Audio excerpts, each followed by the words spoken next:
A nossa segunda edição. Eu vou aguardar aqui. Já está gravando, Su? Sim.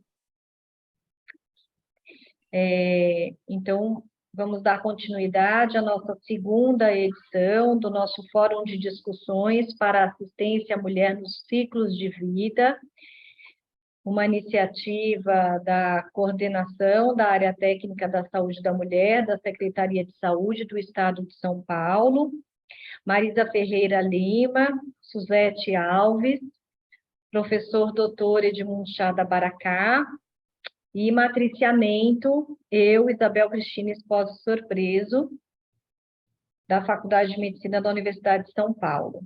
Hoje nós temos o nosso terceiro encontro, que será a temática infertilidade na baixa complexidade, professora doutora Ana Gabriela Pontes, responsável pelo setor de ginecologia endócrina e reprodução humana do Hospital das Clínicas da Faculdade de Medicina de Botucatu, mestre e doutora em ginecologia endócrina pelo programa de pós-graduação em tocoginecologia da Faculdade de Medicina de Botucatu, e ela é pós-doutora em ginecologia endócrina no programa de pós-graduação do Departamento de Obstetrícia e Ginecologia da Faculdade de Medicina da Universidade de São Paulo, aqui na disciplina de ginecologia, com o professor doutor José Maria Soares Júnior e o professor Edmundo Chada Baracá. Então, é com grande alegria que a gente recebe a doutora Ana Gabriela Pontes Santos. Obrigada pela presença. Suzete, Marisa, podemos começar? Podemos, Isabel. A palavra é sua, doutora Ana. Muito obrigada pela participação. Boa tarde a todas, a todos. Gostaria de agradecer inicialmente o convite da professora Isabel. É um convite que me honra muito, né? Ao professor Edmundo Chada Baracá, que também é supervisor do meu pós-doutoramento, tem me proporcionado inúmeras oportunidades. E eu gostaria de dizer a vocês que uma das minhas funções aqui no HC, no Hospital de Clínicas de Botucatu, é ser médica da Secretaria do Estado de São Paulo. Eu fui uma das primeiras médicas, desde que o hospital se tornou uma autarquia, isso foi em 2010, e eu já me tornei parte do corpo clínico do Hospital de Clínicas como médica do SES em 2013, no primeiro concurso. Minha matrícula é 221, eu fui uma das primeiras médicas a ser concursadas pela Secretaria de Estado de São Paulo. Então, esse convite me honra e me deixa muito feliz. Bom, hoje nós vamos falar sobre um tema de bastante relevância, que é a infertilidade na baixa complexidade. E para falar disso, um pouquinho da relevância do tema, então, aproximadamente 186 milhões de casais no mundo são inférteis, com uma prevalência que varia de população para população, de 8% a 12%, e até mais, dependendo da região do mundo onde a gente vai estudar. Como, por exemplo, na Europa Oriental, na África Subsaariana, na região sul e central da Ásia, em que a gente pode ver 1 a cada 7 casais apresentando infertilidade, e nestas regiões que eu falei anteriormente, até 1 em 4 casais.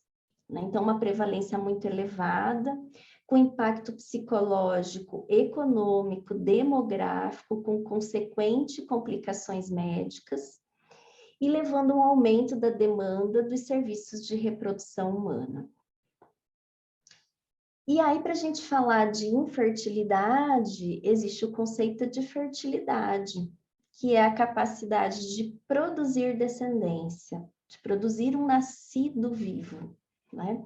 E para que isso aconteça, é necessário que a mulher tenha um trato genital íntegro, útero, vagina, trompas a funcionar de forma adequada, ovários funcionantes e espermatozoides de boa qualidade. Então, esse encontro vai acontecer se essas premissas forem estabelecidas. E aqui eu mostro para vocês uma tabela muito clássica, ela é de um trabalho muito antigo, da década de 50. É uma tabela que se chama Clássica de Guttmacher, que é o tempo necessário para concepção em casais férteis. Então, o Guttmacher foi estudar quanto tempo um casal fértil, sem método anticoncepcional, sem método de barreira e mantendo relações sexuais com frequência, levaria para engravidar. Depois desse trabalho alemão, que é um pouquinho mais, um pouco mais, bem mais recente, ele vai nos mostrar praticamente a mesma prevalência. Então, a gente vê que os casais férteis, eles vão ter a maior taxa de gravidez nos primeiros 3 meses. Então, mais de 50% deles, fazendo a tentativa, vão engravidar até o 3º mês. Quando a gente fala em 6 meses de tentativa, até 80% dos casais já engravidaram, isso de forma espontânea. E a partir de 1 ano, a partir de 85% até 90%. E esse conceito é importante para a gente entender a infertilidade. Então, a infertilidade, a gente, como conceito, a define como ausência de gestação após 1 ano de relações sexuais frequentes, sem métodos anticonceptivos. E nós a classificamos como primária e secundária, em que a primária é sem gestação prévia. E a secundária é aquela mulher, aquele casal que já teve gestação. Por exemplo, é comum no nosso ambulatório, às vezes a gente tem uma infertilidade secundária da esposa e primária do esposo. Então, o esposo nunca teve filhos, mas a esposa já teve. Então, esse conceito é importante para a gente definir diagnóstico. E o que a gente vem vendo no mundo quando eu falo de prevalência de infertilidade? A gente pode ter até 30%, dependendo da região do mundo, de casais inférteis. E um dos principais motivos é o aumento da idade feminina. Então, hoje as mulheres, elas vão postergar a maternidade por inúmeros motivos. Seja porque vai estudar, vai fazer pós-graduação, vai fazer uma carreira, para que depois se pense em constituir a família, né?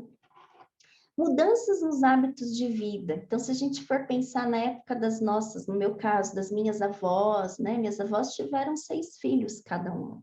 Então, elas não tinham nem o acesso ao planejamento familiar que nós temos hoje.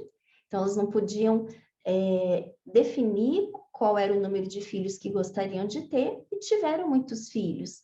E também pelas questões de que os hábitos de vida, a vida antes era diferente. E hoje a gente vê o abuso de álcool, do tabagismo, que ele é tóxico tanto para o óssito, como ele interfere nos parâmetros seminais, o uso de drogas ilícitas, que também interferem na qualidade ocitária e no sêmen, e o uso de substâncias, pesticidas, solventes. Então, no nosso ambulatório é de praxe nós perguntarmos as profissões com que lida, se fica muito tempo sentado no trabalho, os hábitos de vida.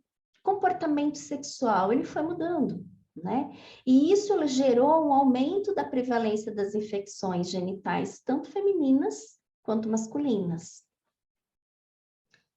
Então, em relação à idade feminina, então esse é um diapositivo clássico, onde a gente mostra a taxa de fertilidade das mulheres. Então, vejam, quando eu vou dar aula para os alunos, eu falo, olha, vocês estão no pico da idade reprodutiva. Então, os alunos de 4º, 5º ano, eles estão aqui, né? E eles não pensam em gestação quando eles estão neste pico. Elas vão pensar, as nossas colegas em gestação, as nossas colegas médicas, enfermeiras, enfim, a partir daqui.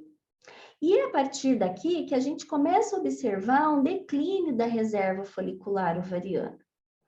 E ela despenca, uma forma de expressar, a partir dos 38 anos de idade. E é quando, atualmente, hoje, as mulheres pensam em ter filhos. E aqui ela realmente se torna uma baixíssima prevalência, entre 1 a 7% de gestação espontânea. E isso tem toda a correlação com a fisiologia do ciclo menstrual. Então, um feto feminino normal, ele vai ter 6, 7 milhões de ócitos por volta das 24 semanas de gestação. E dentro do processo de atresia folicular fisiológica que acontece no ovário deste feto, ela vai nascer por volta de 1 a 2 milhões.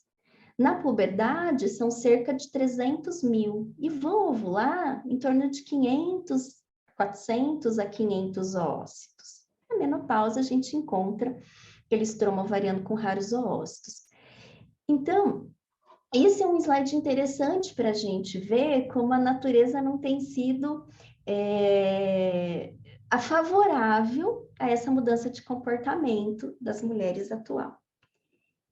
E a etiologia da infertilidade? Então, isso varia muito de população para população. Então, vai ter populações em que a gente vai encontrar um fator masculino muito maior, um fator tubário muito maior, e aqui é uma referência geral, tá? Então, para a gente falar de fator masculino, coloco ele como primeiro em prevalência, tá? E muitos autores em literatura o colocam também. E isso é interessante da gente reforçar, que nas consultas dos casais, o que a gente vê, pelo menos o que eu vejo aqui no ambulatório de infertilidade, ou na nossa porta de entrada, que é a CROSS Infertilidade. A paciente vem sozinha, a parceira vem sozinha, né? Porque existe um estigma de que essa infertilidade é sempre de etiologia feminina, né? Então, vejam que não é assim. Fator tubário em torno de 20%, fator ovulatório em torno de 20%, e em até 30% nós não conseguimos definir a etiologia da infertilidade. Então, em relação ao fator masculino, vou falar de forma bem sucinta, né? Então, ele pode corresponder até 30% quando associado ao fator feminino, porque eu vou falar em algum momento que a infertilidade é de etiologia multifatorial, ele pode chegar até 50%. E a principal causa são as causas testiculares, a insuficiência testicular primária, que leva à alteração da espermatogênese.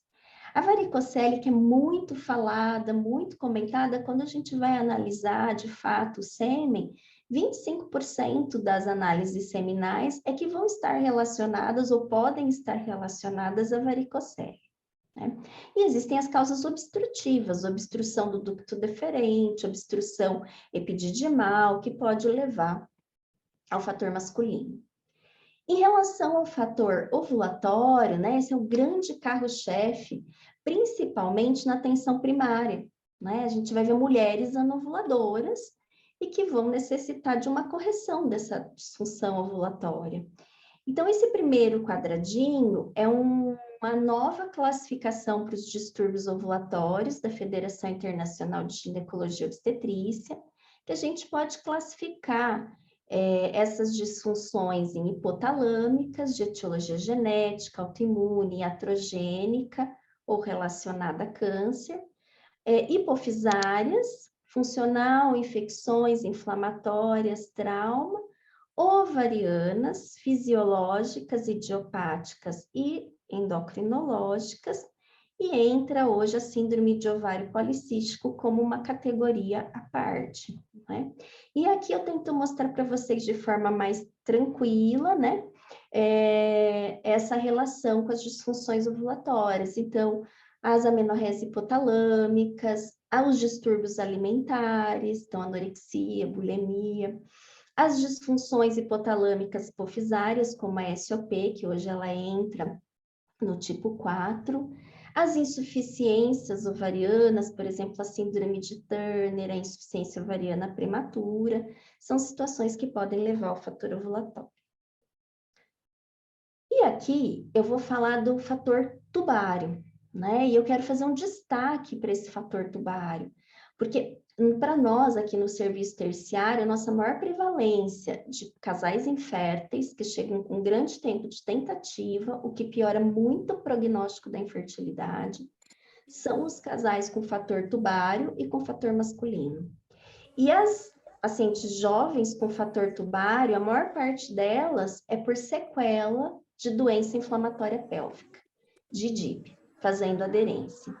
E aí vem o nosso papel na prevenção das infecções sexualmente transmissíveis e na orientação de que essas infecções podem levar a sequelas crônicas como infertilidade. Esse aqui eu vou citar um estudo onde se fala da prevalência de clamídia nas mulheres inférteis. Nós aqui no HC já fizemos trabalho de pesquisa de clamídia, correlacionando com a infertilidade. A prevalência de clamídia aqui no nosso serviço foi 3 vezes maior do que nas mulheres não férteis, nas mulheres férteis, né? Seguido da Neisseria e do cor patológico da vaginose bacteriana, que é uma coisa nova, que vem sido colocada já há um tempo, como um carreador de infecção e de infecção por clamídia Neisseria, levando a sequela crônica por obstrução tubária, por aderência pélvica, levando à infertilidade. Então, aqui só para ressaltar a importância da questão da doença inflamatória pélvica. Esse é um diapositivo cedido por uma colega minha de departamento, que estuda muito a infecção genital feminina, que é a professora André da Rocha Tristão. Então, aqui é um colo, né, com uma cervicite, já com mucopus, tá? E muitas vezes essas mulheres, elas são absolutamente assintomáticas, né, cursando com DIP subclínica, e aí algumas vão realmente apresentar a forma aguda. Então, veja, essa doença inflamatória pélvica levando alteração no colo, alteração no endométrio, obstrução tubária, dano ovariano, elas vão se tornar inférteis por esses motivos.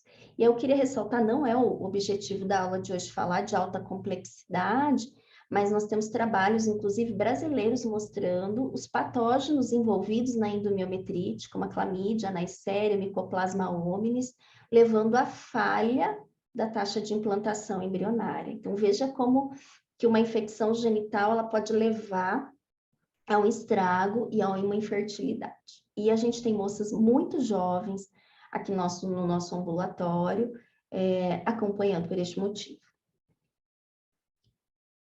Bom, aqui também, ainda falando das sequelas crônicas, né, da doença inflamatória pélvica, essas aqui são as cordas de violino, um fígado com aderências perihepáticas.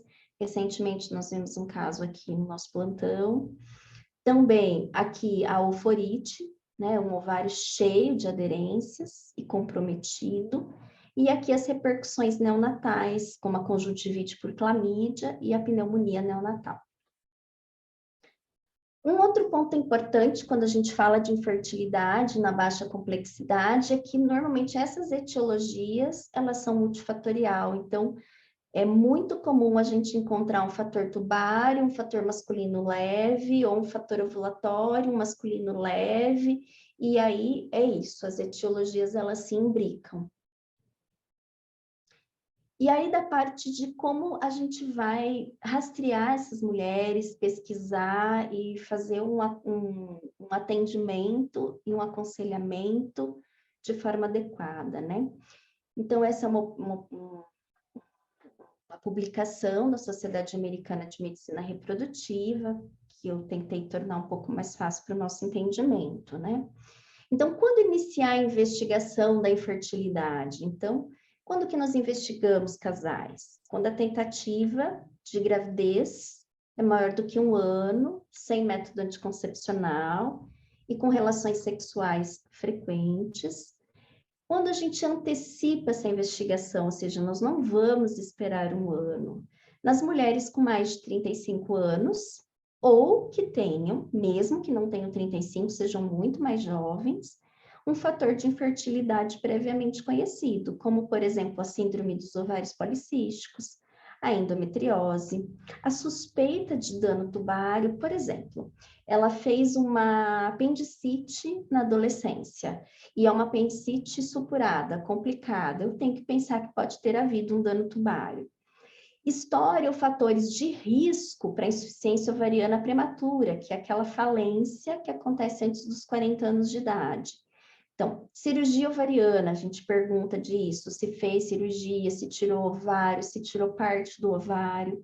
Radioterapia pélvica, se foi submetida à radioterapia por algum motivo durante a vida, Doenças autoimunes, por exemplo, uma paciente que é portadora de tiroidite de Hashimoto, ela tem um risco maior para desenvolver insuficiência ovariana prematura.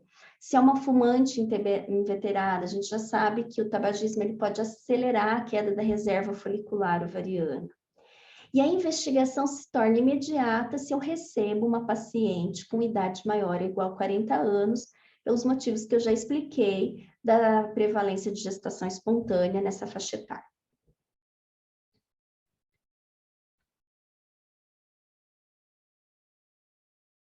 Bom, fator masculino, então, o exame inicial é o espermograma, tá? É um exame relativamente fácil de fazer. Aqui no nosso serviço, a gente tem um laboratório de sêmen dentro do Centro de Reprodução Humana, em que o paciente ele tem uma privacidade. A gente, por exemplo, se a gente estiver fazendo procedimentos em pacientes do sexo feminino, eles não se encontram, né? Nossa bióloga tem todo o cuidado de receber esses parceiros, né, e de orientar a abstinência sexual entre 2 a 5 dias, né, não mais do que 5 e não menos do que 2. Se tiver tido infecção, febre, uso de antibióticos, as perguntas sobre drogas ilícitas, tabagismo, uso de solventes e pesticidas são todas feitas antes da realização do exame. A gente faz um exame só, né? A gente usa os critérios estritos de Kruger, eu vou mostrar para vocês. E se esse exame vier alterado, eu acho que um ponto importante da gente discutir aqui é que a gente não pode dizer que esse parceiro é infértil. Ele necessita de um segundo exame, e como a espermatogênese ela dura cerca de 74 dias, a gente repete com 3 meses, a gente não repete com 20 dias, né? Então, um tempo maior. E aí nós vamos olhar as características desse sêmen. Então, segundo a Organização Mundial de Saúde, foi publicado em 2010, a gente tem usado...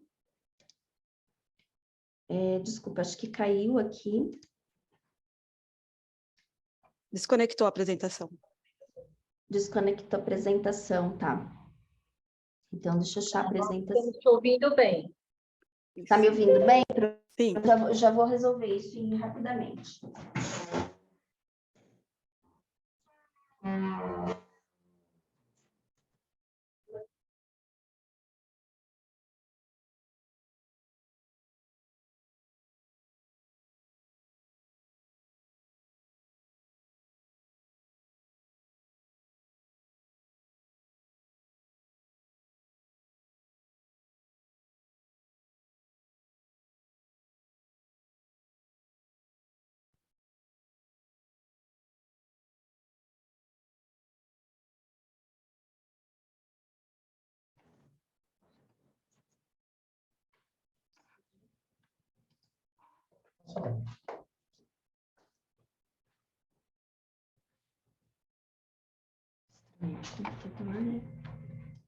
Esquisito. Deixa eu deixar, não sei se é isso.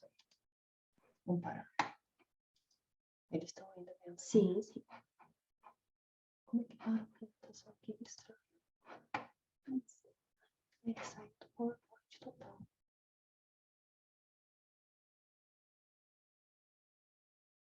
Está compartilhando a página do Google.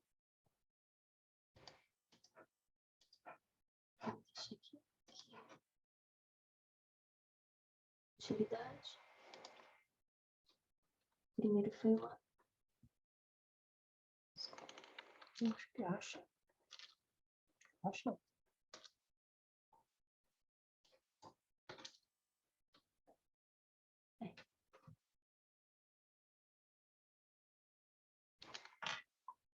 Isso mesmo.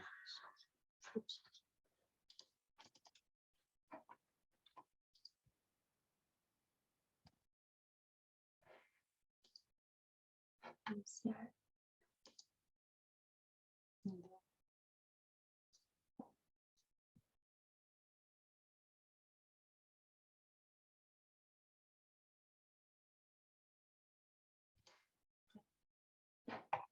Essa propriedade que ela falou para fechar, professora.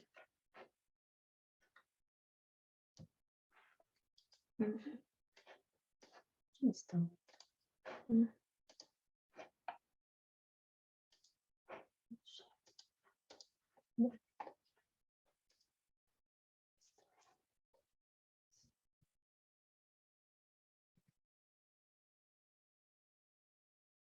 Vocês estão me ouvindo?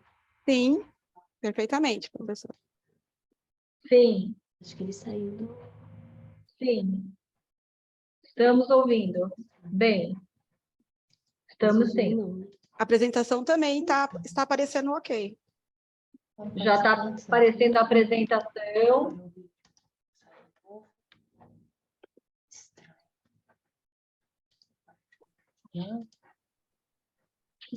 Agora desapareceu a apresentação. A Isabel está falando, mas não está aparecendo aqui. Mas a gente está ouvindo vocês. Invite, super invite de novo. Não vai. A gente está ouvindo vocês. Eu estou ouvindo. O screen está aqui. Vocês não estão nos ouvindo? Estamos ouvindo. Estamos ouvindo, sim. Isso aqui tá. Pode ser, eu escutei alguma coisa mexer. Você ligou agora? Não, já tinha ligado antes. Então, a gente estava conversando com elas.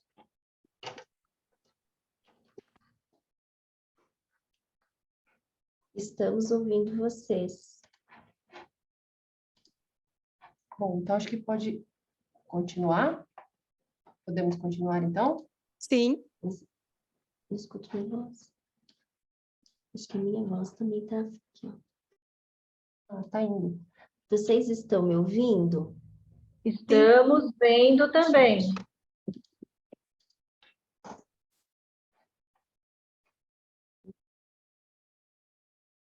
Normalmente.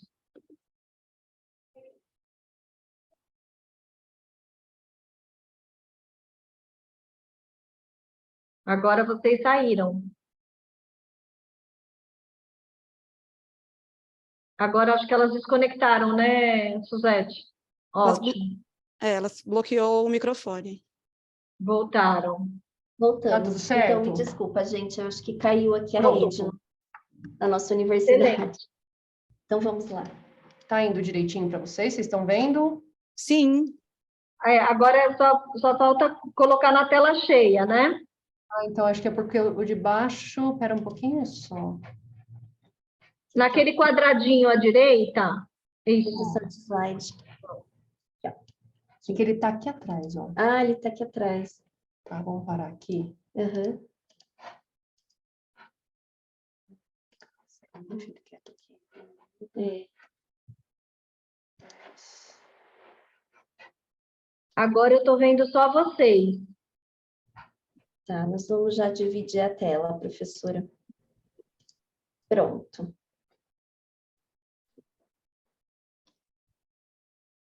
Share screen. Foi? Foi?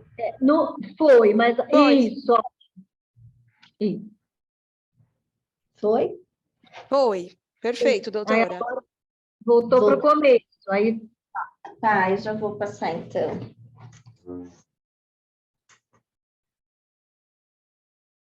Pelo botãozinho Ana, ele vai. ele não tá indo, ó. Isso. Ah, tá.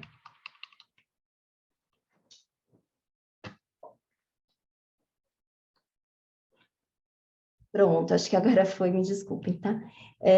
Então, a gente estava falando dessa classificação da OMS, né? Para os parâmetros seminais. Então, nós vamos considerar o volume até 5 ml, a viscosidade ausente. Lembrar que uma viscosidade muito aumentada, a gente tem que pensar em infecção, né? Infecção, uma epididimite, uma infecção de ducto deferente, a gente tem que pensar em uma infecção testicular, desculpe, a gente precisa, nessas situações, encaminhar um andrologista. A concentração mudou, a gente considera acima de 20 milhões na contagem total, o pH entre 7,2, 8,2, 7, 8, depende da referência. A motilidade desses espermatozoides, eles são classificados em A, B, C e D. Quais são os espermatozoides que fertilizam? O A e o B, que é o progressivo rápido, que a nossa bióloga atual ela é muito rigorosa, então ela quase não dá progressivo rápido, tá? Ela dá a maior parte de progressivo lento, mas esse fertiliza, e o somatório destes dois deve ser acima de 32%, e aí o C é aquele não progressivo, ele não anda, ele não caminha. E o imóvel. A morfologia tem duas formas de avaliar. Para a reprodução humana, a gente usa os critérios estritos de Kruger, que ele é muito mais criterioso quanto à cabeça do espermatozoide, a peça intermediária e a cauda. Mas usar os critérios da OMS como 30% de formas ovais não está incorreto. A vitalidade acima de 75% e o leucócito menor que 1 milhão. É claro que essa é uma situação que sempre me perguntam, né? Se a gente tem leucospermia, a gente tem infecção? Nem sempre, porque a célula redonda se parece muito com o leucócito. Então, é uma questão de história clínica, de analisar os outros parâmetros do espermograma, para a gente poder falar em tratar. E na disfunção ovulatória, eu coloquei de forma muito sucinta o que seria o básico para a gente iniciar essa investigação. Então, a dosagem do hormônio folículo estimulante, do luteinizante, a função tiroidiana, né, a prolactina, e nas pacientes com hiperandrogenismo, a gente entra em outro capítulo, que é o capítulo da anovulação crônica hiperandrogênica, e aí a gente vai estender isso para as dosagens de testosterona, de dehidroepiandrosterona sulfato e 17-OH-progesterona. Esse é um slide para passar, eu não vou comentar, é só para vocês saberem aqui que a gente abre um leque de investigação para síndromes hiperandrogênicas, para fazer o diferencial com a hiperplasia adrenal congênita de forma não clássica. Nas pacientes com comemorativos para Cushing, a gente realmente afasta. Né? Pacientes que têm hiperandrogenismo abrupto, a gente investiga os tumores e sempre investiga as hiperprolactinemias e as disfunções tiroidianas. E quando não fechamos, e é uma paciente hiperandrogênica com anovulação, o carro-chefe da anovulação, com a maior prevalência de endocrinopatia na mulher no MENAC, é a síndrome dos ovários policísticos. E falando do fator tubário, então, fator tubário, o exame que ainda é padrão ouro, apesar de ser um exame que a maior parte das pacientes, elas se queixam de desconforto, né? Porque é um exame em que eu vou instrumentar o colo do útero, eu vou passar um espéculo, eu vou tracionar o colo com a pinça de Posey, exatamente igual àquela que a gente usa para DIU.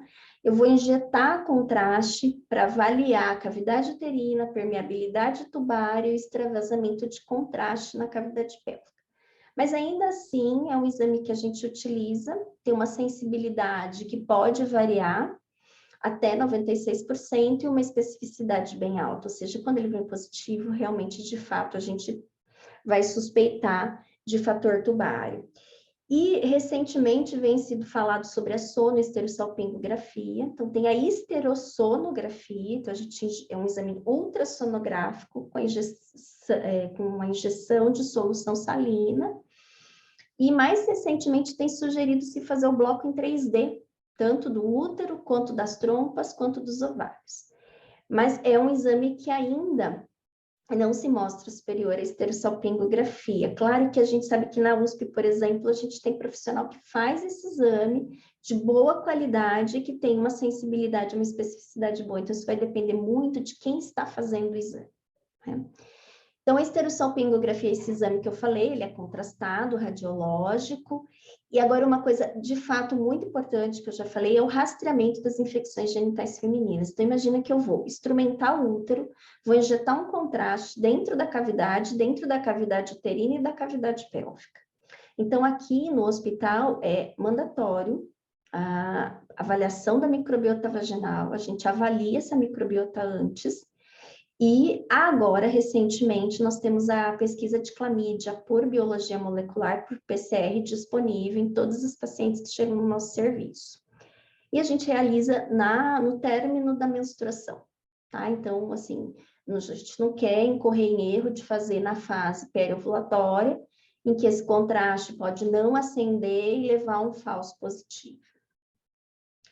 Então, aqui, outra forma de investigar, e que é nível A de evidência, como eu já falei, é a pesquisa da clamídia, lembrando que 30% a 40% dessas infecções podem levar a doença inflamatória pélvica.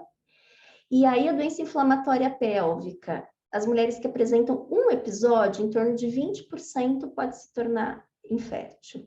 Quando a gente fala em 3 episódios, mais da metade dessas mulheres vão se tornar inférteis por obstrução tubária. Além disso, essa trompa que está inviável, que ela não tem uma motilidade adequada, que ela tem aderência, ela vai levar um risco de gestação ectópica de 6 a 10 vezes maior, levando a um risco de mortalidade materna muito maior. Então, é uma das infecções que a gente pode prevenir e que, de certo modo, é uma das atitudes que nós devemos tomar nessa pesquisa do nosso casal, de grande importância. Em relação à laparoscopia, é sempre muito falado quando se fala em fertilidade, mas o que eu gostaria de dizer aqui? Ela não é a primeira linha de pesquisa. Para nós que estamos dentro da Secretaria do Estado, estamos fazendo a parte inicial da investigação, qual que é o benefício? No tratamento de aderência, na endometriose mesmo, que a paciente vai desejar tratar antes de engravidar, se ela quer engravidar, primeiro ela vai engravidar. Naquelas pacientes que têm dilatação das trompas, que é a hidrosalpinge, eu vou mostrar mais adiante, aí realmente vai melhorar os resultados da fertilização in vitro quando eu retiro essas trompas. Então, aqui é um exame para vocês verem, né? São exames do nosso serviço, então mostrando o contraste do útero. As trompas, se a gente for pensar, elas vão estar viradinhas para baixo, né? As fímbrias para captar os ócitos no ovário. Aqui a gente tem uma trompa verticalizada, tortuosa, mesma coisa aqui. E na prova de Coté, que é quando a paciente levanta, esse exame é um exame contrastado e ele é dinâmico, então são várias chapas, são chapas seriadas. A gente vê que ela levanta, o contraste fica retido na porção distal da trompa e aqui na porção média da trompa. Então, aqui cursa com uma obstrução tubária bilateral, que tem uma indicação daí de fertilização in vitro, né, de alta complexidade, e com remoção dessas trompas antes do procedimento. Aqui do nosso ambulatório bem recente, uma moça com tempo de infertilidade aí em torno dos seus 7 anos de tentativa. Então, mostrando aqui trompas enoveladas, tortuosas, e aqui é um sinal clássico de aderência pélvica na prova de Coté. Então, ela levanta, o contraste não extravasa para a cavidade toda, ele fica retido na porção superior da pelve e forma esse halo, a gente chama isso de sinal do halo. Aqui, possivelmente, é uma paciente que foi submetida à laqueadura, porque a gente tem uma obstrução tubária completa, a gente não visualiza as trompas. E aqui, né, falando já, repetindo o que eu falei, então aqui uma normal, mas é claro que o exame dinâmico, eu tenho que olhar todas as chapas, aqui a gente tem o hábito de primeiro olhar as chapas, depois a gente vai ver se concorda ou não com o laudo. Com obstrução tubária e aqui uma falha de enchimento, que pode corresponder a um pólipo, pode corresponder a um mioma submucoso, enfim. A ultrassonografia também entra dentro dessa pesquisa, segundo a Associação Americana de Medicina Reprodutiva, pode ser um ultrassom 2D inicial normal, para ver se tem mioma, para ver se tem uma suspeita de pólipo, enfim, se tem uma suspeita de malformação uterina. E aí sim, a ultrassonografia 3D é bastante interessante. Esse aqui são fotos também do nosso serviço. Aqui é um útero de Delphi, aquele em que há uma duplicação completa, né, dos ductos de Miller. Então, são 2 cavidades uterinas, 2 colos. E aqui é um útero bicorno, ele tem 2 cornos, né? Então, é um exame transvaginal, mas em que a gente faz um bloco em 3 dimensões. A esteroscopia também é um exame que pode ser feito, não de rastreio inicial, mas quando a gente suspeita que, por exemplo, pode uma paciente que já engravidou, que está tendo dificuldade para engravidar. Por exemplo, aqui é um caso de sinéquias, de traves dentro do útero, então isso realmente vai impedir que exista um endométrio compatível, né, de gestar. E aqui um exame normal, é um exame por vídeo, vendo os ósseos tubários bilaterais. E na infertilidade sem causa aparente, nós temos os casais em que a gente não consegue dar essa explicação do porquê, né? Então, aí sim é uma indicação de laparoscopia. Eu procurei tudo, eu não achei nada, eu fiz uma laparoscopia, não achei nada, e aí eu vou realmente entender como uma infertilidade sem causa aparente. Outra recomendação é a avaliação da reserva ovariana. Então, como eu disse para vocês, fisiologicamente ela vai cair a partir dos 35 anos de idade. Eu vou pesquisar essa reserva folicular ovariana num histórico de IOP, por exemplo. A minha mãe teve IOP, minha avó teve IOP, eu tive IOP, provavelmente a minha filha, se ela quiser engravidar, nós vamos fazer um rastreio para insuficiência ovariana prematura ou propor uma preservação de fertilidade. Ciclos menstruais com encurtamento. Então, aquela mulher que tinha um ciclo menstrual dentro dos padrões da Federação Internacional de Ginecologia e Obstetrícia normais e que, de repente, ela começa a encurtar ciclo, né? E como fazer essa avaliação de reserva? Então, um método ainda, assim, antigo, não é um método ideal, mas é o que a gente vai ter disponível no SUS, é o FSH de terceiro dia, a gente vai considerar normal de 10 até 15 mil unidades por ml, então é diferente dos valores que a gente atribui na insuficiência ovariana prematura, no climatério e menopausa. A contagem dos folículos antrais por meio de ultrassonografia, a gente conta esses folículos médios, folículos entre 2 e 9 milímetros, e esse valor, ele varia muito de serviço para serviço. A gente considera de 6 a 8 folículos em ambos os ovários. E o AMH, que é o hormônio antimileriano, hormônio produzido pelo ovário, quando menor do que 1, indica má reserva ovariana. Bom, e aí nós vamos falar um pouquinho de tratamento, mas focado na baixa complexidade, e aí a gente tem que lembrar que esse processo ele gera uma carga psicológica muito grande, e uma tensão emocional muito grande. Então, nós temos que pensar que leva o impacto dessa terapêutica, da infertilidade. Os casais atualmente, principalmente os casais que eu atendo pelo SUS, eles não desconhecem as técnicas de reprodução humana assistida. A gente, de fato, tem que desenhar, explicar. Você conhece o que é isso? Você sabe como é que se faz, né? E esse desconhecimento leva à ansiedade. Bom, outro ponto é a utilização de gametas de doadores, né? Tanto sêmen de doador quanto óvulo de doadora é outro ponto possível, mas que muitos casais desconhecem e desconhecem as normas atuais, as regras e leis regulamentadas pelo Conselho Federal de Medicina para essa situação. E, principalmente, eles têm dúvida se o processo vai ter ou não ter sucesso, ou seja, se eles vão ser mães, pais e assim por diante, né? E aí eu vou falar um pouquinho de baixa complexidade em termos de tratamento para finalizar. Então, a gente falou da investigação do casal, como manejar esse casal. E aí eu vou falar de indução de ovulação com namoro programado. Na verdade, se usa o termo coito programado, eu sou bastante relutante a usar esse termo. Eu acho que fica muito mais palatável para as nossas pacientes acertar o termo namoro programado, que já não é uma coisa fácil, né? Quando você está passando por um processo de muita expectativa. Indução de ovulação, mas inseminação intrauterina, né? E aí fica para alta complexidade, para um outro momento, falar sobre fertilização in vitro, sobre injeção intracitoplasmática de espermatozoide, que é aquela técnica que a gente injeta o espermatozoide, a cabeça dele, dentro do ócito maduro, o diagnóstico genético pré-implantacional, que é chamado de PGD, e o screening desses embriõezinhos formados pelo diagnóstico genético pré-implantacional. Então, quando a gente vai falar em indução de ovulação, nós não estamos falando de um ciclo de fisiologia menstrual normal, onde habitualmente a gente forma um folículo dominante. Então, aqui a gente vai corrigir uma disfunção ovulatória, vai potencializar essa maturação ossária, ou seja, em vez de um recrutamento unifolicular, a gente objetiva um recrutamento multifolicular. Essa estimulação ovariana pode ser ou não controlada. Aqui no serviço nós controlamos, porque a gente também tem objetivos acadêmicos de ensino, então nós fazemos em todos os ciclos. E sincronizar, quando eu estou usando medicação, o ciclo ovariano com o ciclo endometrial. Então, esse é o mecanismo de indução de ovulação. A gente vai agir no eixo hipotálamo hipófise ovariano, vai estimular o crescimento dos folículos. Então, ao invés de recrutar 5, 20, a gente vai recrutar muito mais, né?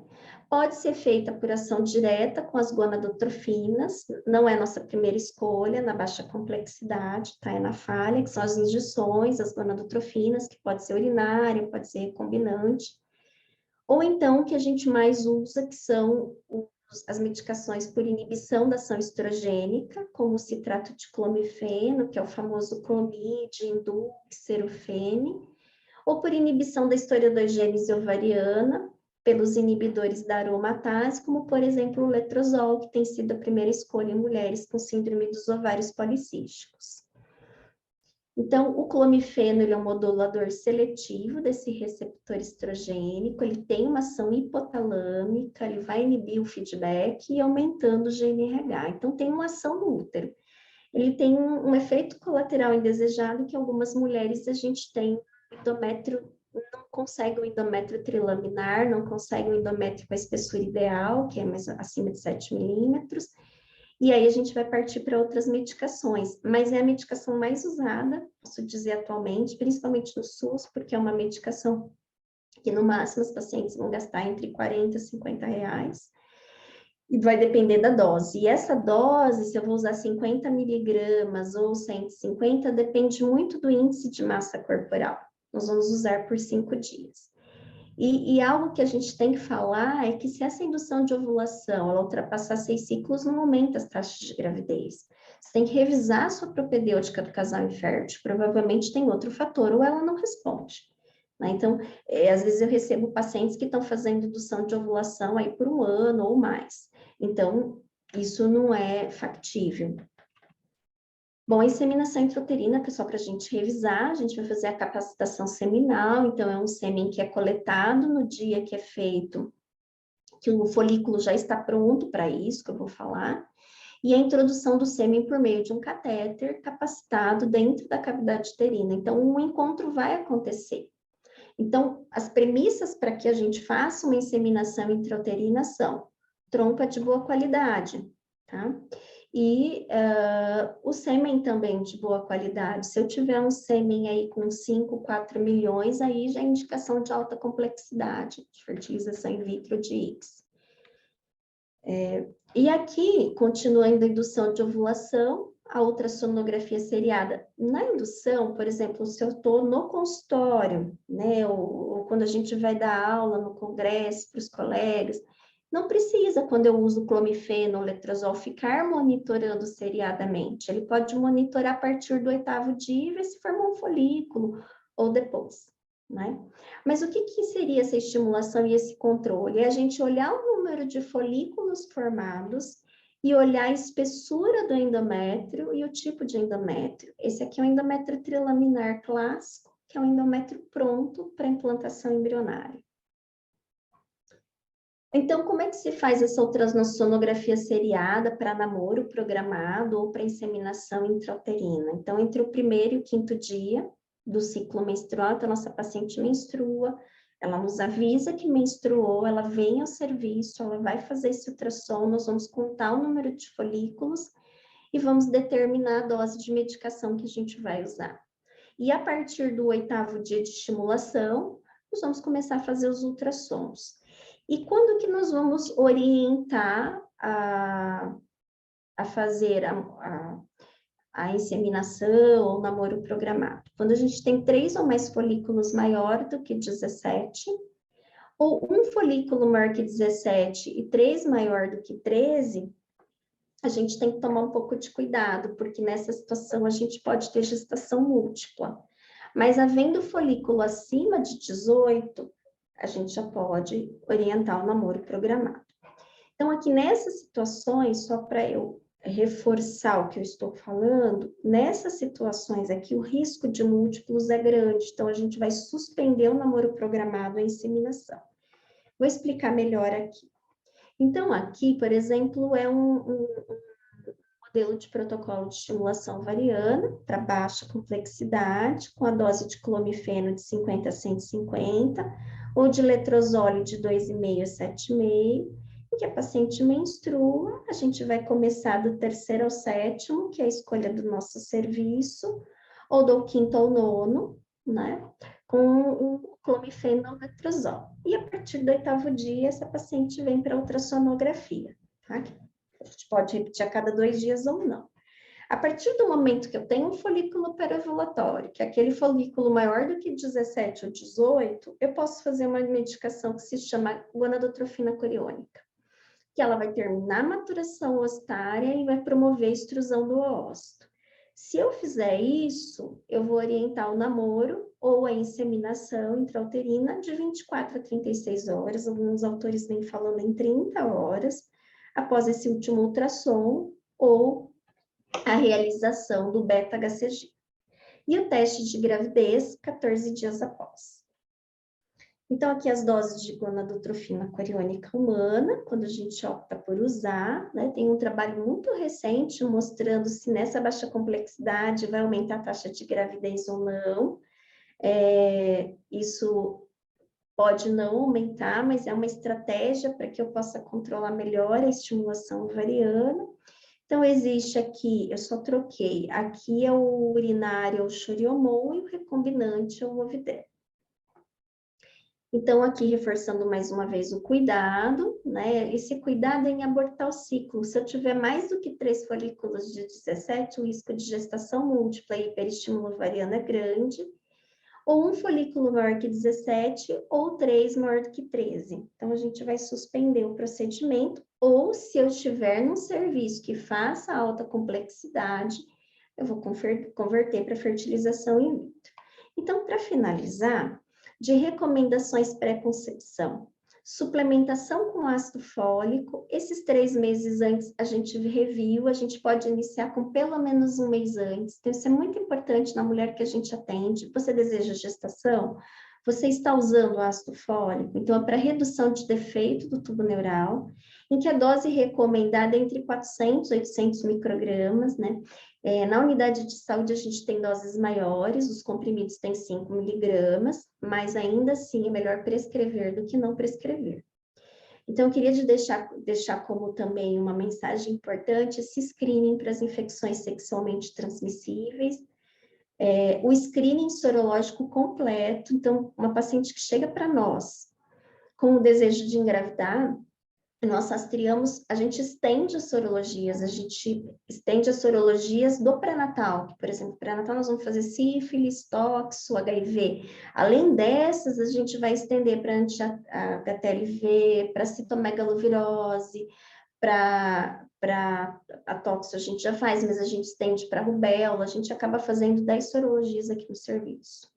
A microbiota vaginal, tá? Ela pode ser uma microbiota vaginal com análise do conteúdo vaginal a fresco, com microscópio. A gente tem microscópio na sala já de admissão, então a gente faz essa análise inicial, ou por meio do GRAM, do método de GRAM, né, que é um método padrão ouro para avaliação das infecções genitais femininas. A gente também tem esse recurso aqui, eu sei que nas unidades a gente não tem, mas é possível fazer pelo menos o exame a fresco. A citologia oncótica, né? Então, eu sempre falo isso para os alunos, para os residentes. O rastreamento do câncer de colo de útero é fundamental. Jamais vou tratar um casal sem que ele saiba que ele tem uma lesão em colo de útero ou um câncer de colo de útero. E a mesma coisa eu estendo para o câncer de mama, né? Que é um câncer mais prevalente ginecológico em mulheres, depois do melanoma. Então, a partir dos 40 anos, toda paciente nossa aqui, ela vai passar por um exame de mamografia. E qual seria, então, o nosso papel, né? Então, primeiro, de tentar antecipar essa propedêutica e não ultrapassar 6 meses. É muito angustiante para um casal que está tentando engravidar, ele ter essa demora de retornos, demora de exames, e quanto mais tempo infértil, pior é o prognóstico da infertilidade. Então, procurar e corrigir as causas da infertilidade, fornecer as informações corretas a esse casal quanto às possibilidades de tratamento. É muito comum receber casais aqui que me procuram para fazer uma inseminação intrauterina, mas na verdade a indicação não é essa, é uma indicação de alta complexidade, às vezes até uma indicação de biópsia embrionária, né? Proporcionar o apoio emocional ao casal, né? E aconselhar o casal quando for o momento adequado para suspender essa investigação e a técnica de tratamento mais adequada. Gostaria de agradecer mais uma vez imensamente a paciência, pedir 1000 desculpas pela queda no sistema. Esse é o nosso grupo. Aqui são mães que se propuseram a tirar fotos na época, são todas mães de tratamentos de baixa complexidade, tá? Com disfunções ovulatórias, enfim, né? Perda gestacional recorrente, e o nosso grupo atual. Muito obrigada. Era isso que eu queria dizer para vocês.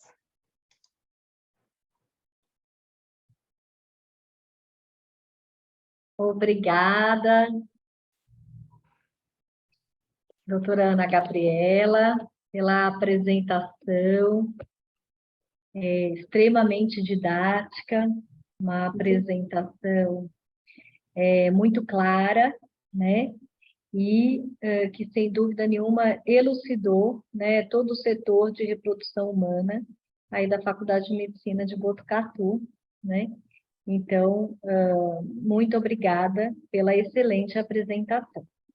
Muito obrigada. Agora, doutora Ana Gabriela, a gente geralmente abre, né, para as perguntas no chat, ou se o pessoal quiser abrir os microfones, né, ou a mãozinha, e a gente vai, ou se colocar no chat, fica talvez até mais organizado, e a gente vai deixar aberto as perguntas. Marisa, Suzete, querem fazer alguma colocação?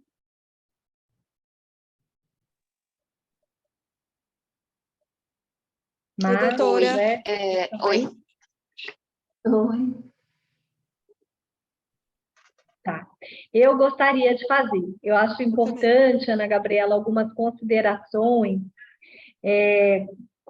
com relação, principalmente, à baixa complexidade, né?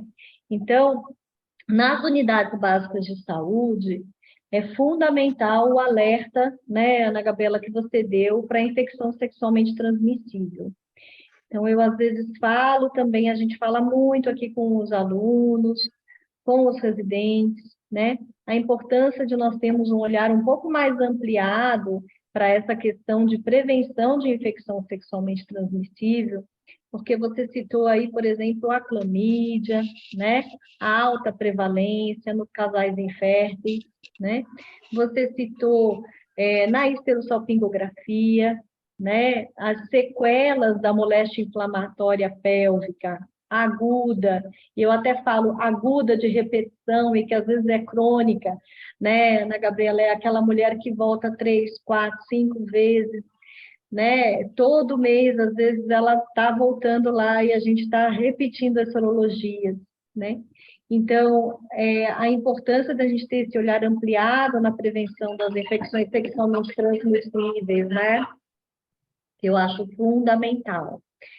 Que você pontuou muito bem, e que tem um impacto a posteriori, né? Na verdade, esse impacto vai ter depois, né, Ana Gabriela, nessa investigação para a infertilidade. Então, eu gostaria que você deixasse esse alerta, né, para o pessoal, essa mensagem.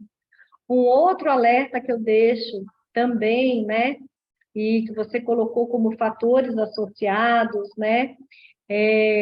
A síndrome de ovário policístico, ela está muito relacionada à obesidade, né? Então, obesidade, hoje em dia, né, Ana Gabriela, para os profissionais de saúde que nos ouvem, nas diferentes DRS nossas aqui, né, do Estado, em diferentes situações, porque cada DRS tem uma territorialidade, né, tem uma peculiaridade dentro do seu território, né? Mas a obesidade, ela é um problema de saúde pública e ela também impacta, né, Ana Gabriela, nesse cuidado à saúde da mulher ao longo do seu ciclo de vida, né? Então, ele vai impactar na infertilidade, ele vai impactar na gestação, nas comorbidades associadas, diabetes, hipertensão, né?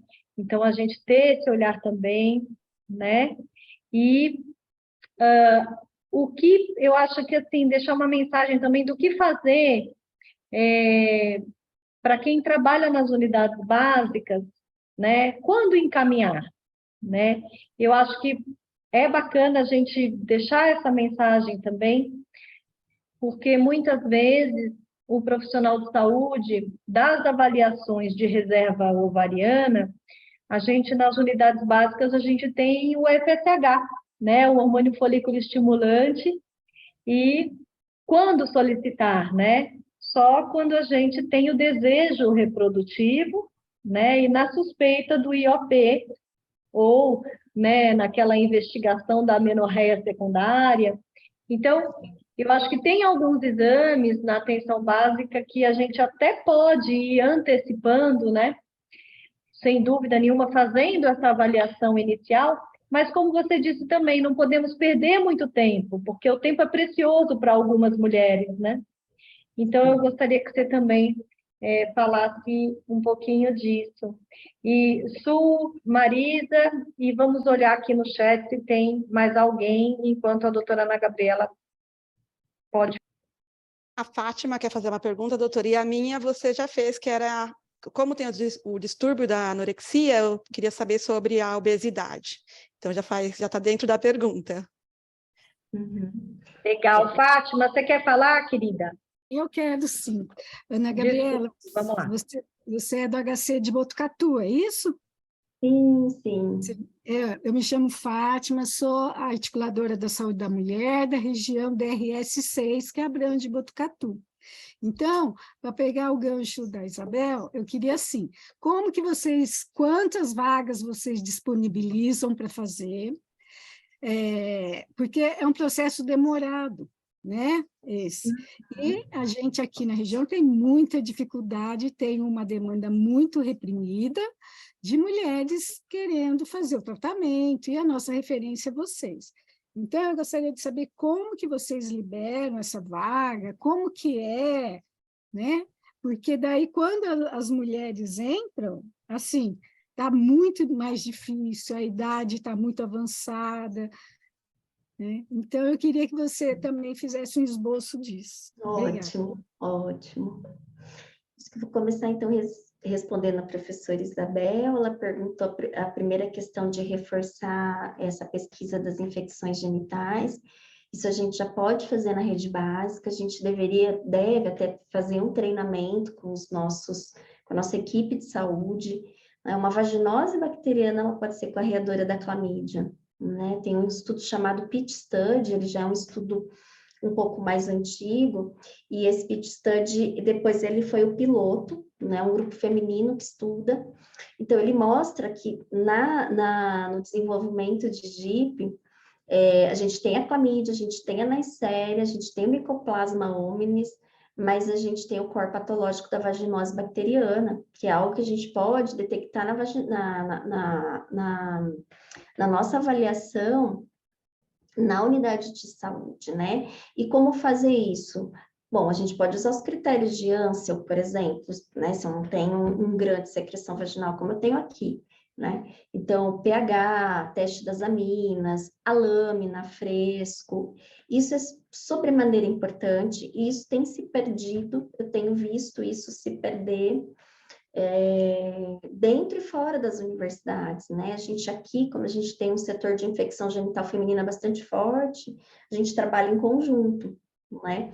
Mas seria muito importante, professora Isabel, nós recebemos um caso há 1 ano e meio, em que o colega estava fazendo essa pesquisa de infertilidade, chegou uma paciente para nós em choque séptico, né? Frequência cardíaca de 180, era um plantão meu, e com uma hipótese de miomatose uterina, de massa anexial, e aí o exame de ressonância realmente não mostrava isso, eram coleções.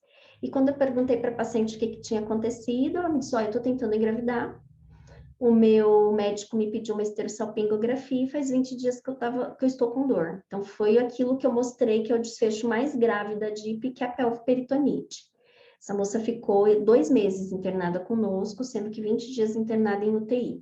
Então, isso é algo que a gente deve evitar e a gente pode evitar. Segunda questão que a professora Isabel colocou é da obesidade. Mulheres com ovário policístico, elas têm uma prevalência de sobrepeso e obesidade acima de 80%. E essa prevalência de infertilidade, ela vai variar de 30% a 70%. Nossa, mas por que varia tanto? Porque eu tenho SOP magra. Então, na SOP magra, ela vai ter uma facilidade, ela vai poder ter uma gestação espontânea.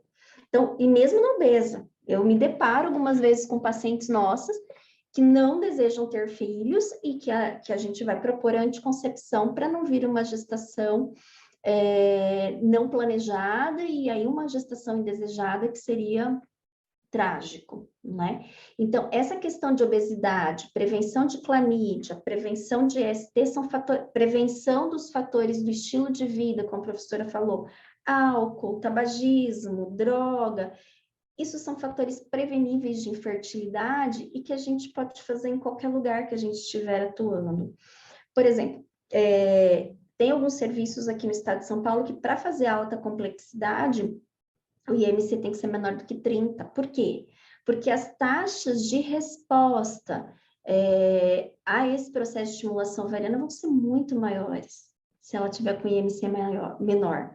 Né? E a mesma coisa que a gente vê aqui, a gente induz o paciente na baixa complexidade, com IMC maior que 30, sim, mas a resposta é muito menor. Então, eu diria que são fatores preveníveis de infertilidade. E aí a Fátima, né, representando o DRS6, que bom te conhecer, Fátima.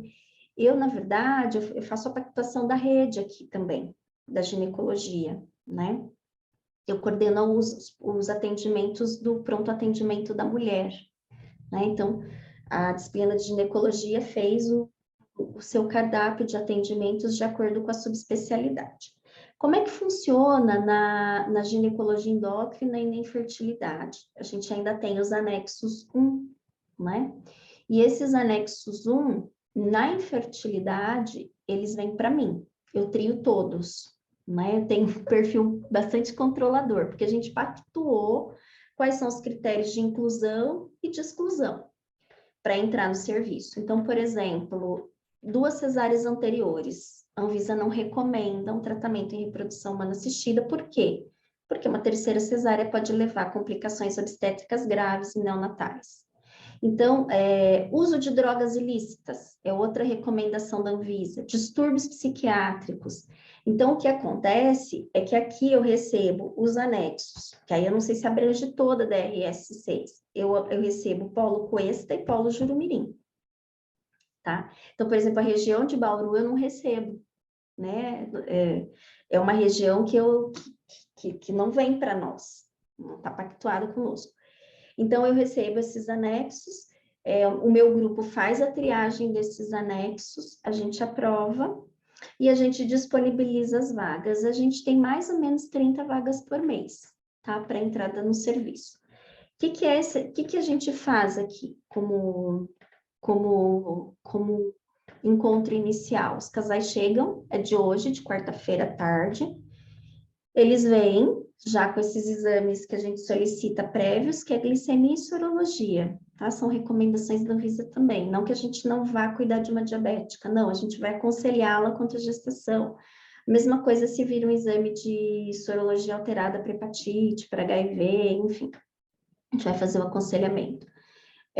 A gente faz a consulta inicial, examinamos toda, a gente vai ver se tem história de anovulação, se não tem, exame endocrinológico completo, histórico, anamnese, todo o protocolo de infertilidade. Aí ela vai para o ambulatório, e lá no ambulatório a gente tenta definir esse diagnóstico. Se esse diagnóstico for para baixa complexidade, ela fica conosco, Fátima. Se ela tiver o diagnóstico de alta complexidade, como o HC de Botucatu ainda não realiza esses procedimentos ainda, que é a fertilização in vitro, aqueles que eu mostrei, a injeção intracitoplasmática de espermatozoide, enfim, nós criamos uma outra cross. Não sei se você tem acesso, é a CrossFIV, e quem tem aceitado os nossos casos é a USP de São Paulo. Mas aí vou colocar o que você mencionou. A fila é muito longa para os casais SUS, tá?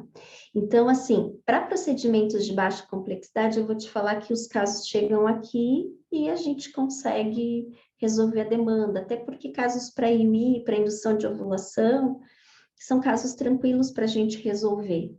A grande questão é que o meu carro-chefe de diagnóstico no ambulatório é fator masculino grave, como eu já coloquei anteriormente, né, que é aquele mito de que o problema não está com o homem, ele está com a mulher, né? E nós damos esse diagnóstico toda semana de fator masculino grave, que vai necessitar de um andrologista e mais, ele pode necessitar, inclusive, de biópsia testicular. Então, esse casal vai entrar na fila da CrossFIV, que é a grande questão, né? Ou fator tubário. As moças jovens que chegam aqui, é fator tubário, né? Seja por sequela crônica de DIP, enfim, ou até mesmo doença aguda, e os casos graves de endometriose, né? Então, esses casos são que chegam. Então, a nossa limitação atual são com os casos de alta complexidade. Então, até queria te contar, aproximadamente, a gente tem uma planilha que atualizamos mensalmente. Eu tenho quase 200 casais aguardando a fila da CrossFIV, né? Que é a Cross Alta Complexidade.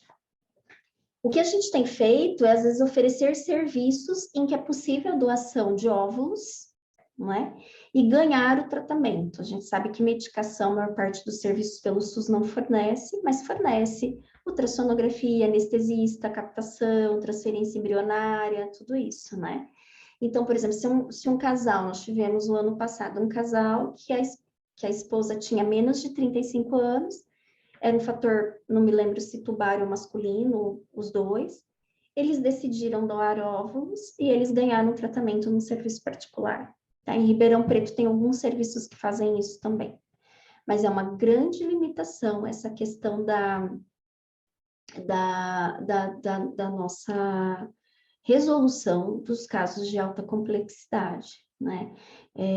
Agora, com a nova gestão aqui na superintendência, a gente já colocou o nosso plano. Na verdade, o que falta para o nosso laboratório ele fazer a alta complexidade é uma embriologista. Nós temos Andro aqui, nós temos um laboratório de sêmen fantástico, tá? Nós temos uma equipe de ultrassonografia completa, o nosso laboratório, tecnicamente, ele está de acordo com as normas da Anvisa, e a gente tem essa limitação, tá?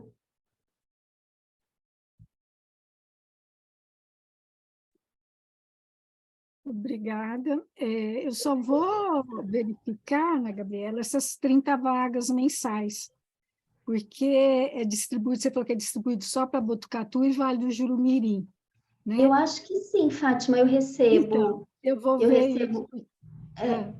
Bauru eu não recebo, porque acho que você tá falando dessa região. Jaú eu não recebo. E Não não especificamente, eu eu estou não falando quero, tá? assim. E eu vejo que a região para cá, ali, Jaú, Bauru, não consegue Não entrar. tem. Agora, eu não sabia consegue. que vocês distribuem 30 só para essas duas regiões, sendo que vocês Que são dá, mas referentes. que eu E acho que dá mais, regiões. que eu acho que dá mais ou menos 30 e poucos municípios, não é isso? Nós, para essa região são 38, mas nós somos em 68. Né? 68, então, nós oferecemos vaga para mais ou menos 30 e poucos municípios, que é o Coestro e o Jurumirim. São 38. Então, aí eu vou ver, amanhã eu vou lá na Cross, para verificar como que é a distribuição, porque vocês, para nós, vocês é referência para os 68, não só para os dois, entendeu? Não. Mas eu acho que é porque, eu acho, Fátima, não sei a Suzete e a Marisa, porque eu estou aqui como matriciadora, né? Mas, se eu não me engano, existem outros centros, né, de reprodução, inclusive universitário, né, Ana Gabriela? Por isso que ela não recebe. Então, eu acho que é uma questão de verificar junto à regulação como que está sendo feita essa distribuição. Por exemplo, Jaú, de Fátima, vagas. eu não sei se Jaú seria a USP de Ribeirão Preto, que é mais próximo. Exato. Não tem, gente, nós não temos. A referência nossa é HC Botucatu. Não é Unicamp, então. Não é HC de Ribeirão. Nós temos o HC de Botucatu. Eu vou ver então, isso. eu acho que talvez, né, professora Isabel, Fátima, seja uma questão de pactuação do número de municípios. Realmente, o que eu trio, que eu vou te falar que eu recebo, é o Polo Coestro e o Polo Jurumirim, isso é para ginecologia inteira. Eu E é tô... para ginecologia inteira. Ô, Fátima, Oi, oi. Oncogineco, masto, todas as subespecialidades e a própria ginecologia geral Eu acho que o fórum Peraí, gente, enriquece. Oi. posso só... Oi, Marisa, isso. Eu acho que o Oi, fórum estão me vendo? enriquece. Olá, Marisa, sim. Eu vou pedir primeiro para a doutora Ana fazer o favor de descompartilhar, porque a gente pode ver todo mundo. A foto é linda, doutora, mas aí a gente dá para ver as pessoas. Então, assim, só para explicar para a doutora Ana, há anos, né, Suzete, a gente tem no Estado de São Paulo, a gente tem um inquérito civil aberto a respeito das questões sobre fertilização, fertilidade, infertilidade. A gente fez algumas reuniões já com quem faz FIV, né? Infelizmente, no estado são só 3 para o SUS, né? A gente sabe, conheço aí o centro de vocês, sei que vocês estão aguardando aí, se Deus quiser, logo, logo vocês vão estar aí também ajudando aí o Estado de São Paulo nessas questões, mas de alta complexidade. O que eu acho que a Fátima queria te falar é assim, em algumas especialidades, as universidades paulistas, né, estaduais, Unesp, USP, né, elas, na realidade, elas acabam sendo a ponta, né, a alta complexidade para várias coisas, e acabam sendo também a nossa referência para o Estado. E vou mais longe, né? Talvez vocês sejam referência até para Marília, para Prudente, que está mais aí perto, né? Como vocês são referência para outras coisas, também dessas regiões, né? Então, Fátima, acho legal, assim, eu acho que veio super a calhar, acho que a doutora Ana está aí com a gente, a Fátima vai fazer amizade, doutora Ana, com certeza, e aí não vai se abrir a ginecologia inteira do HC, do ambulatório, né? Mas, provavelmente, esta parte que é muito difícil, né? E a gente hoje, assim, considera vocês uma alta complexidade peronomútil, porque, na realidade, os serviços mais complexos são os que a gente entende que fazem até a FIV, né? Mas eu acho que é um bom começo, e aí eu acho que é questão de conversar. Qual é a importância de você estar vindo aqui nesse fórum? Desculpa, Isabel, deixa eu só... a importância da gente conversar sobre essas questões com atenção básica. É exatamente facilitar para vocês que são alta complexidade os encaminhamentos, as referências. Eu acredito que você deve ter recebido aí no teu serviço várias e várias, às vezes, casais que, poxa, era tão simples resolver, né? E aí, assim, às vezes o casal viaja, o casal tem sonhos, etc e tal, e chega lá e, assim, era tão simples de estar lá perto de casa para resolver isso, e até criaria menos ansiedade, né? Uma outra questão que eu só queria falar, alguns municípios, não sei se assumem isso, como é que está, Isabel pode até dizer, a questão da gonadotrofina, ela custa mais ou menos R$150, né? Se isso o município acaba assumindo, porque muitas vezes eles vão para alta complexidade por conta dos medicamentos, né? E R$150 um frasco, apesar de um casal que quer ter filhos, ele faz qualquer sacrifício, e a gente sabe que sim, mas às vezes pesa muito, né, no orçamento de um casal aí que vai fazer o tratamento. Então, eu queria saber como é que é essa experiência, se os municípios ofertam isso, Como é que é essa questão aí também, quando você recebe essas pessoas referenciadas? É para mim? Para eu responder? Isso. É muito bacana o que você colocou, né, da ansiedade, mas a gente, assim, o casal que entra, eu trio os anexos, né, eu, meu grupo, a gente tem os parâmetros para aceitar ou não, exatamente para não fazer essa viagem, que é uma viagem cheia de expectativas, sentar na nossa frente, a gente fala assim, bom, você não tem os critérios para isso. De qualquer maneira, a gente atende. Se chegar e a gente faz um aconselhamento, olha, seria bom isso, isso. Saiu até um artigo recentemente de como otimizar a fertilidade de casais que não são inférteis. Por exemplo, em relação à frequência de atividade sexual, que isso é muito estressante para esses casais. Ai, dia sim, dia não, não. Esse artigo ele mostra, por exemplo, se ela tem aferição desse calendário menstrual por pelo menos 6 meses, ela vai saber mais ou menos o período ovulatório, ela vai intensificar a atividade de relação.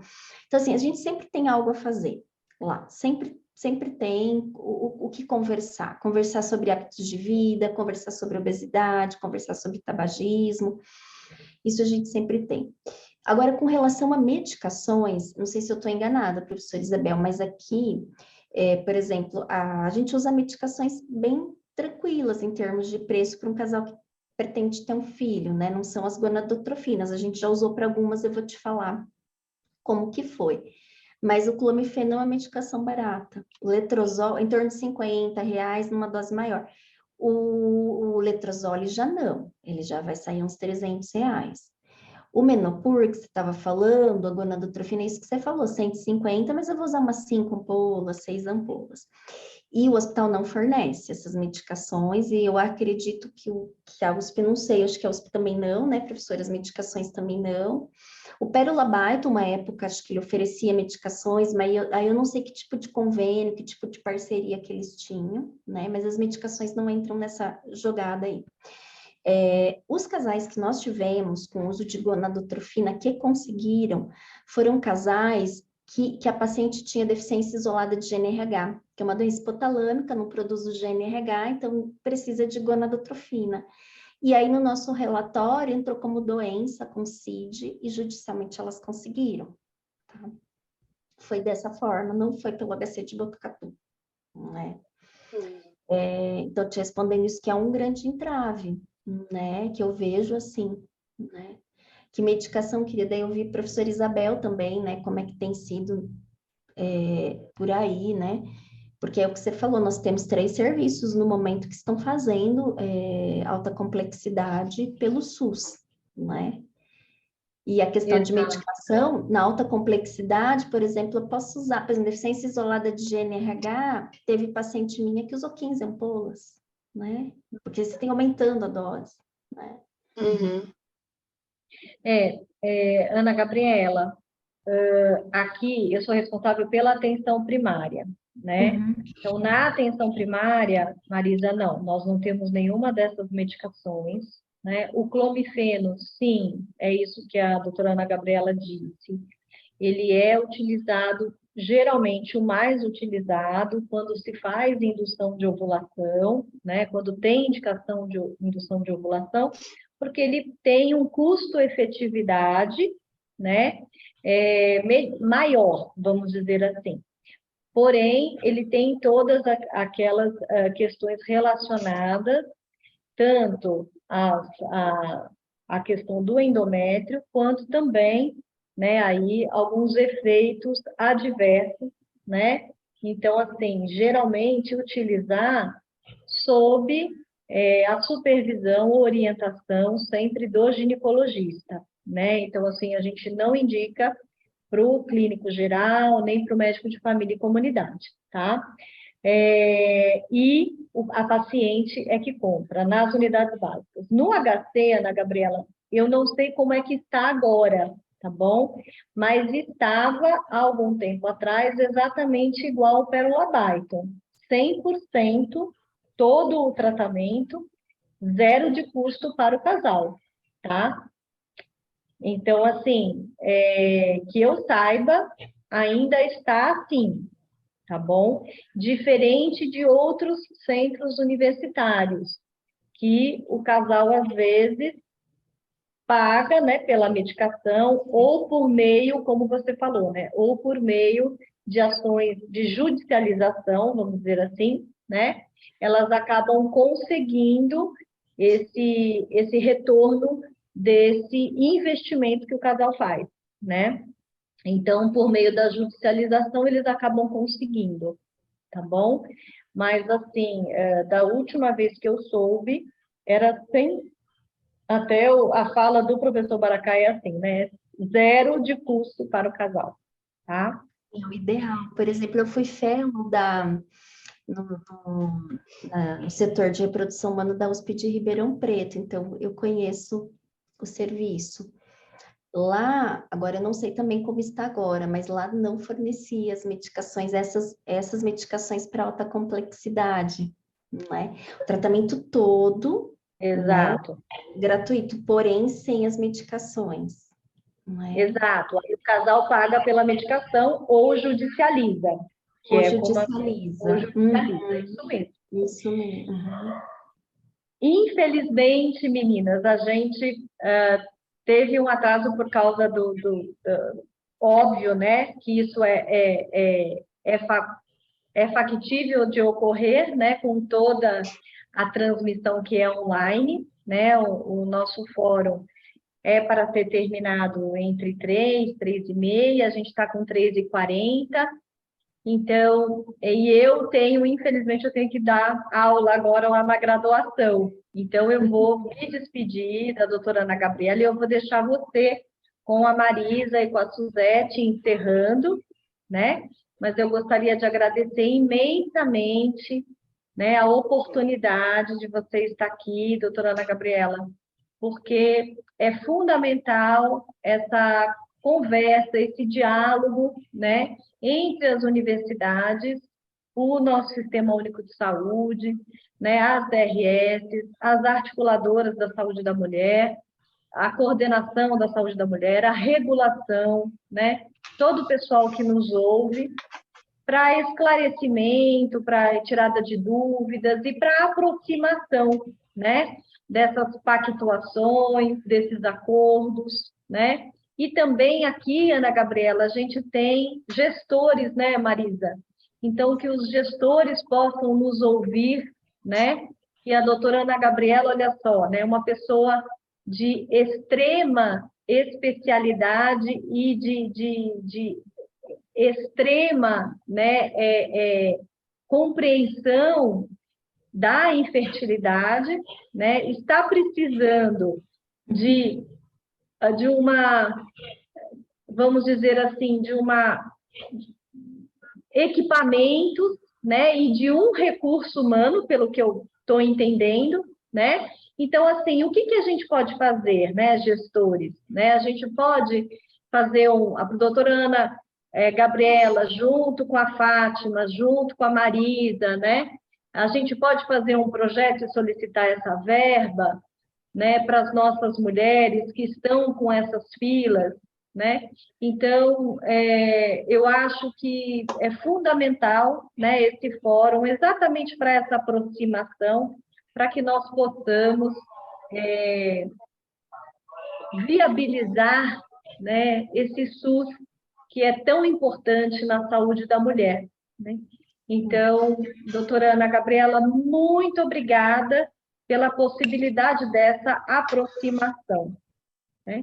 E que nos traga frutos e que possa trazer frutos para você, para o seu serviço, porque é isso que a gente quer, né? A gente quer que o seu serviço cresça, a gente quer que o seu serviço cresça para que a gente quer dar voz, né, para você, para a Fátima, para os nossos gestores olharem, ter esse olhar, né, de que nós podemos mudar a situação, desde que tenha investimento, né, investimento na área. Então, meu muito obrigada, professora Ana Gabriela, pela oportunidade. Marisa, eu vou deixar, e Suzete, eu vou deixar vocês, e vou sair correndo, porque eu já estou atrasada para a aula 15 minutos. Um abraço. Obrigada. Obrigada. Um beijo. Bom, Professora, assim, muito obrigada. Muito obrigada. aproveitando aí Sem palavras, eu acho que é isso a, mesmo. Acho que é, a professora ainda está ali, ela saiu. Mas é isso saiu mesmo. agora, Ana. Eu vim fazer Mas essa... estamos aqui, ó. Então, estamos aqui. Eu vim fazer essa discussão, mas pensando assim, eu vou estar com tanta gente que pode, de certo modo, entender as nossas dificuldades, pode nos ajudar, porque eu tenho um grupo, como vocês viram, e tem pessoas com uma capacitação, e com pós-graduação em reprodução humana assistida de alta complexidade, com pessoas que estão aqui há anos acreditando no sonho, não é? Da gente poder proporcionar um tratamento completo. Não é? E aí eu fico feliz de poder conhecer vocês, de estreitar isso e me colocar à disposição. Como a Fátima colocou ali, né? Fátima, eu estou preocupada, tem cidade que não é atendida, né? Eu realmente eu preciso entender melhor também isso, né? Não, Vontade a vamos. gente tem, viu? Vontade a gente tem, viu, Fátima? Gente, Eu gostaria do seu contato. Você tem, Suzete? Você tem, Marisa, o contato da não, nós não temos. Quem tem é a doutora Isabel. A doutora Isabel. Mas eu acho, Fátima, se você ligar lá para o centro de reprodução, lá Da eles faculdade. têm lá o centro de reprodução da Unesp, dá uma ligadinha lá, e aí, eu não sei que hora que a doutora... Bom, quarta-feira ela deve estar lá, que ela falou que atende os casais na quarta. Estão sendo atendidos. Então, com certeza. Não, eu estou praticamente todos os dias lá, né? A gente faz as atividades de ginecologia endócrina também, né? E de reprodução humana de baixa complexidade, a gente faz lá todos os dias.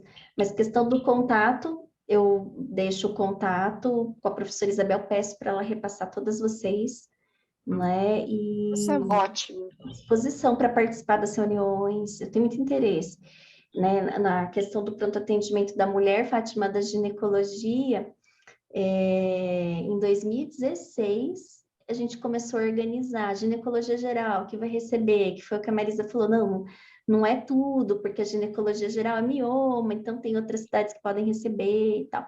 Oncoginecologia, a gente sabe que a gente é uma referência, masto, e aí... Vocês estão recebendo ainda na porta da obstetrícia? Assim, eu não faço parte do grupo da obstetrícia, né? Eu sou da disciplina de ginecologia, mas eu sei muito bem como funciona, porque os meus... É a mesma entrada, é a mesma entrada. É a mesma entrada, ele chama assim, ele está como uma placa maternidade, mas é pronto atendimento da mulher. Na verdade, os casos são referenciados e ele é pronto atendimento para urgência e emergência. É o mesmo. A gente tinha uma vez entrada. É a mesma da UNCA, a mesma da... Isso, tudo. Só nós agora, nós só conseguimos agora deslocar a mastologia para o hospital estadual, porque assim, esse atendimento deles eram 40, 50 pacientes por período. Sim. Nós não temos sala de espera para acolher as pacientes da maneira como a gente gostaria. E são pacientes oncológicas ou com suspeita oncológica, então, em termos de humanização, de acolhimento, aí conseguimos esse espaço dentro do hospital estadual. Então, ficou lá a ginecologia e a obstetrícia. A obstetrícia, como ela ainda é livre demanda, então, tem dias que temos uma sala de espera mais do que muito cheia. Conheço. Você conhece? Bom, gente, assim... Para terminar, acho que existe um movimento do grupo da disciplina. Eu escutei, acho que em reunião de departamento, que a obstetrícia está pactuando agora os casos, né, Fátima? Vai começar um sistema, mais ou menos. Mas eles estão com a motivação para isso, pelo menos eu acho que já é um caminho, não é? Doutora. Meninas, assim, a gente precisa encerrar, né, Su? Que a gente também tem uma reunião agora às 16 horas com o Ministério. Mas assim, doutora Ana já está na caixinha das preferidas, ok? Então, eu acho que assim, a gente precisa levar bastante essa informação para a atenção básica. Eu acho que isso vai facilitar muito a vida de muitas mulheres. e muitos casais. E é o que a Tá gente bom? quer, né? Até- Agradeço muito a sua disponibilidade. Vamos conversar, hein? Viu, Fátima? Vamos Sim. conversar com a doutora. Eu peço para a professora Fazer aí, Isabel ó. fazer a gentileza de passar o contato para vocês. Eu estou à disposição, meu e-mail, meu telefone, né? Eu vou te Ai, procurar que bom. mesmo, eu sou meio Vamos lá, Fátima, vamos trabalhar juntas. Veja a sua grade já com a CROSS, hein, Fátima, a sua árvore, como está a distribuição. Doutora Ana Gabriela, muito obrigada. Como a Marisa falou, já faz parte da nossa lista de preferidas, né, Marisa? Está dentro do coração. Ai, que bom. Eu tenho Me que te sinto falar honrada. que em alguns momentos da web eu estava respondendo e-mail e teve muitos profissionais que estavam muito tristes por perder a apresentação, porque ou por grade de horário, né, de trabalho, ou por equipe, não puderam assistir. Mas eu reportei que essa aula vai subir para a nossa playlist e que eles vão poder acessar a qualquer momento. Quero pedir para todos salvarem na agenda que o nosso próximo encontro é sempre na segunda quarta do mês. Então, segunda quarta do mês que vem, estaremos aqui de novo com outra aula, apresentação sobre os ciclos de assistência à mulher. Quero agradecer a presença de todos até esse momento. Muito obrigada. Obrigada. Tchau, gente. Tchau, tchau, tchau.